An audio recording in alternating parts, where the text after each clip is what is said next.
বলছে পুরোপুরি সত্যিও না।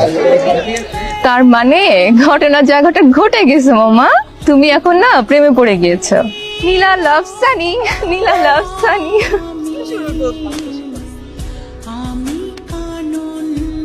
পড়াশোনা বাদ দিয়ে এগুলো চলতেছে, এই জন্য তোর ইউনিভার্সিটিতে পাঠাইছি। তোর আর পড়াশোনা করা লাগবে না, বাসায় চল। তোমার মেয়ে ক্যাম্পাসে কি করে বেড়াচ্ছে তুমি কিছু জানো? ক্যাম্পাসে গিয়ে প্রেম করে বেড়াচ্ছে, তাও কার সাথে জানো? ক্যাম্পাসের সবচেয়ে বাজে বখাটে আর উশৃঙ্খল যে ছেলেটা, ওর সাথে প্রেম করে বেড়াচ্ছে। ও পলিটিক্স করতো, তাও সেটা আমার জন্য ছেড়ে দিছে।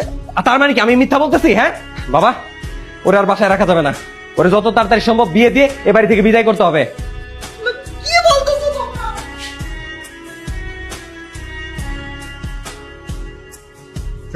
নীলা তো কোথায়? আমি ওকে কল করছি, আমার ফোন ধরছে না কেন? কোথায়? নীলার তো এঙ্গেজমেন্ট হয়ে গেছে, আজকে সন্ধ্যায় ওর বিয়ে।